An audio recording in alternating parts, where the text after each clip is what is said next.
एक लड़का था जिसका नाम था टोबियस एरन रॉजर। उसके 2 न्यूरोलॉजिकल कंडीशन थी। टॉर्टरेटा सिंड्रोम, इसका मतलब ये था कि जैसे तब तुम्हें हिचकी आती है तब तुम अनकंट्रोलेबल तरीके से हिचकते रहते हो, तो वैसे ही इस सिंड्रोम में वो तुम जिंदगी भर करोगे, कोई भी एक ऐसी आवाज़ या कोई ऐसा मूवमेंट। अगला सिंड्रोम आता है CIPA, जिसका मतलब था इस कंडीशन में इंसान को कोई भी फिजिकल पेन महसूस नहीं होता है।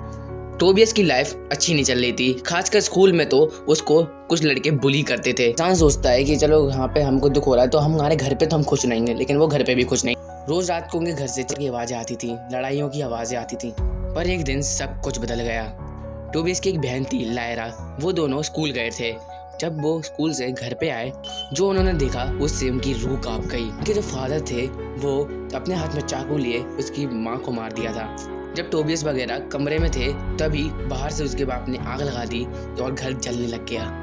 टोबियस और लायरा आग में घिरे हुए थे, चारों तरफ आग जल रही थी। अब टोबियस कोशिश कर रहा था कि वो यहाँ से बाहर निकले, पर वो निकल नहीं पा रहा था। उसी वक्त एक बहुत बुरी चीज़ हुई। लायरा के ऊपर एक जलती हुई अलमारी गिर गई और वो वहीं चली गई। टोबियस को अपने आप पे शर्म आ रही थी कि वो कितना वीक है, वो कितना कमज़ोर है। वो अपनी बहन को भी नहीं बचा पाया। उसे मरने का मन कर रहा था, उसे जीना नहीं था, पर उसे बदला चाहिए था, सब कुछ का बदला अपने फादर से। तो वो कूद जाता है खिड़की से बाहर। उसे चोट लगती है पर उसे दर्द महसूस नहीं होता था। उस दिन वो जंगलों में भाग गया और कभी किसी को वापस नहीं मिला। ऐसे ही उसका जो बाप था एक दिन जंगलों के रास्तों से ड्राइव करते हुए जा रहा था।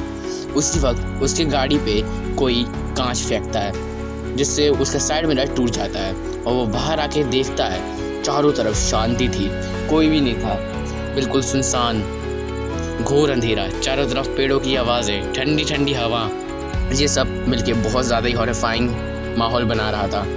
फादर अपना मोबाइल को चेक करता है जिसके अंदर में बैटरी ख़त्म हो चुकी थी।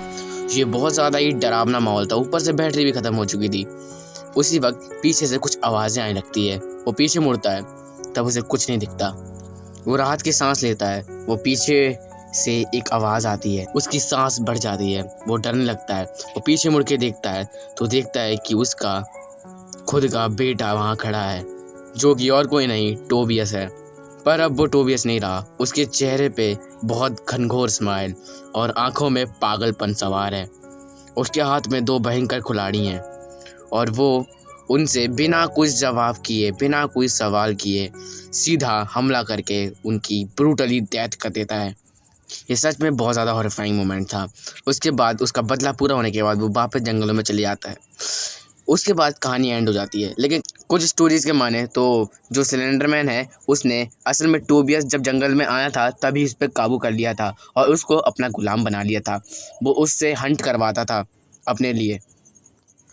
Thanks for watching. ये मेरी पहली वीडियो थी और मैं ऐसी क्रीपी पास्ता पे वीडियो लाता रहूँगा, वरना अलग अलग मिस्टीरियस चीज़ों पे। मैं मिस्टर स्ट्रेंजर अभी विश्राम लेता हूँ, फिर मिलते हैं नेक्स्ट वीडियो में। Bye bye.